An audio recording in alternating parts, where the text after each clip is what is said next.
오늘 말씀은 사무엘상 13장 16절에서 23절 말씀입니다. 오늘 말씀은 블레셋과 대치 중인 이스라엘 진영의 형편을 내용으로 하고 있습니다. 오랜 기다림으로 이스라엘 군대가 흩어지고 600명만 남아있다고 15절 말씀에 그렇게 기록하고 있습니다. 이걸 통해서 볼 때 사울왕이 조급해할 만한 이유가 있었음을 알 수가 있습니다. 블레셋이 먼저 공격을 합니다. 16절에서 18절 말씀입니다.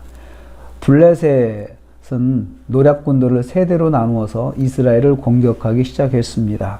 그래서 17절 말씀에 노략군들이 세대로 블레셋 사람의 진영에서 나왔다라고 말하고 있습니다. 여기서 노략군은 기습 특공대를 말합니다. 기습 특공대를 빼가지고 세 진영으로 나눠서 세 갈래로 이스라엘을 포위하고 있는 것입니다. 인원이 많을 때 가능한 것이죠. 인원이 많고 그럴 때 본대를 남겨놓고 특공대를 세 대로 나눠서 공격을 시킬 수가 있는 것입니다. 블레셋의 선제 공격으로 전쟁이 시작되고 있습니다. 17절 18절 말씀에 보면 블레셋의 공격 루트를 세 가지를 이야기를 하고 있는데요. 세 대로 나눠서 특공대가 공격을 포위하는 공격을 했다라고 기록하는데요. 이것은 이 블레셋이 공격해오는 모습을 이스라엘이 다 보고 있다는 뜻입니다.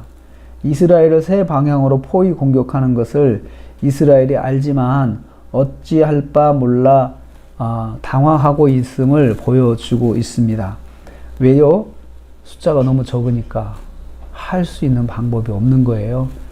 그렇다고 우리도 세 대로 나눠가지고 대응을 하면은 그나마 600명밖에 없는 군대가 흩어지면 더 불리하니까 어떻게 할 수 없는 상황이 되었습니다.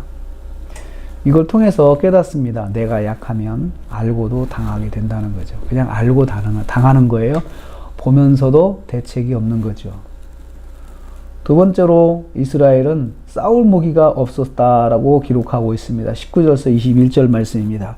그때에 이스라엘 온 땅에 철공이 없었다. 철공이라고 하는 것은 대장간을 말합니다. 그러니까 대장간이 없어서 철제 무기를 만들 수 있는, 철제 연장을 만들 수 있는 그런 시설이 이스라엘 전역에는 하나도 없었다는 것이죠. 블레셋 사람들이 이 철제 기술을 다 독점하고 있었어요. 그래서 블레셋 사람들이 독점하면서 이스라엘 안에는 철제 기술이 들어가지 않도록 철저하게 통제를 한 것을 볼 수가 있습니다. 블레셋 사람들이 말하기를 히브리 사람이 칼이나 창을 만들까 두렵다 하여 철제 기술을 이스라엘에 가르쳐주지 않고 또 통제하는 것은 이스라엘이 무기를 만들까 봐 무서워서 통제를 해왔던 것이죠. 이스라엘이 전쟁 무기, 무장이 두려워서 철저하게 차단하였다는 것입니다. 블레셋의 철제 기술 통제 정책으로 이스라엘은 무기 생산을 할 수가 없었습니다. 그나마 농기구도 제작된 농기구도 이스라엘이 자체 제작한 것이 아니고 블레셋에서 수입된 것이었습니다. 그래서 농기구가 고장이 나면 블레셋 가가지고 고쳐와야 되는 거죠. 블레셋 대장간으로 가가지고 고쳐오게 되는 그런 일들을 했다는 거죠. 그래서 당시 이스라엘은 철제를 만들 수 있는, 연장을 만들 수 있는 기술이 하나도 없었기 때문에 무기가 없었다는 것입니다. 수리도 블레셋 가서 하였고, 그래서 군대의 무기는 아예 생각할 수가 없었던 상황이죠. 이 말씀이 의미하는 것은 이스라엘이 블레셋을 상대할 방법이 하나도 없다는 거죠. 하나도 없다는 거죠. 전쟁은 시작됐는데 이스라엘이 공격할 무기가 없었던 거죠. 상대할 방법이 없다는 것을 말씀하고 있어요. 근데 상대할 방법은 없는데 상대는 공격을 하고 있어요. 그래서 고난이라고 하는 것은 내게 어떤 방법이 없어도 고난은 얼마든지 올 수 있다는 것을 여기서 알 수 있습니다. 상대할 방법 없이 고난 당하고 있는 이스라엘처럼 우리도 믿음 생활하면서 고난이 내가 준비됐을 때 고난이 오는 것이 아니고 내가 아무것도 대비하지 못할 상황에도 고난은 얼마든지 올 수 있다라는 것을 볼 수가 있습니다. 세 번째로 사울왕과 요나단만 칼을 가지고 있다고 기록하고 있어요. 22절 말씀, 23절 말씀입니다. 22절에 보면은 싸우는 날에 사울과 요나단과 함께한 백성의 손에는 칼이나 창이 없고 이스라엘에게 있어서 이스라엘 전체를 통틀어서 딱 두 자루의 칼만 있었던 거죠. 왕과 요나단만 칼을 가지고 있었습니다. 백성의 손에는 칼이나 창이 없었다라고 했어요. 그러면 백성들은 뭘로 싸우려고 나왔을까요? 농기구입니다. 농기구를 가지고 나왔어요. 그렇지만 블레셋은 칼과 창으로 나왔지만 백성들은 농기구를 들고 나왔다는 거죠. 그러니까 시간이 갈수록 백성들이 불안할 수밖에 없었던 것입니다. 절대적으로 불리한 전쟁이 진행되고 있습니다. 블레셋은 이 사실을 알기에 의기양양하게 이스라엘을 공격하였습니다. 절대적으로 불리해도 싸워야 할 때는 싸워야 하는 것이지요.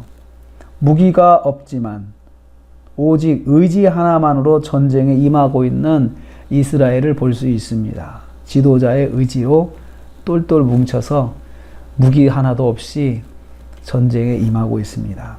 이스라엘은 오직 의지 하나가 무기였습니다. 의지 하나, 싸우자, 지키자라고 하는 의지 하나죠. 우리는 이를 통해서 깨닫습니다. 성도가 앞이 캄캄하게 보일 때 물러서지 말아야 되는데 그래도 물러서지 말아야 되는 거죠. 영적 싸움에서는. 근데 이 물러서지 않고 버티는 게 뭐냐? 의지예요. 의지. 나는 싸워야겠다. 나는 싸워야 한다. 라고 하는 그런 마음의 결심, 결단, 이것이 유일한 무기일 때가 있습니다. 그래서 우리가 믿음 생활하면서 어려움을 당하면 대책 없이 어려움을 당할 때 좌절과 낙심하는 것은 그것은 물러서고 포기하는 겁니다. 그때도 내가 이 어려움을 이겨야 되겠다라고 하는 그 마음의 결단, 그리고 나서 방법이 생각이 되는 거예요. 그리고 방법이 나오는 거죠. 어떻게 할 건데? 라고 하는 것은 그 다음 일이죠. 내가 마음에 결심하는 것. 나는 이 고난 속에도 내가 믿음을 지켜야겠다라고 하는 그 의지가 무기일 때가 있습니다. 오늘도 우리가 하루를 시작합니다. 오늘 하루를 살면서 우리가 캄캄한 일을 만났을 때 무엇이 무기입니까? 마음의 의지가 무기입니다. 내가 이 고난을 이겨야 되겠다. 이 상황에서도 믿음을 지켜야겠다. 라고 하는 그 결심, 이 결심이 큰 무기입니다. 이 결심을 잊지 않고 놓지 않고 오늘 하루도 가지고 살아서 승리하시는 저와 여러분 되시기를 주님의 이름으로 축복합니다. 기도하겠습니다. 하나님 감사합니다.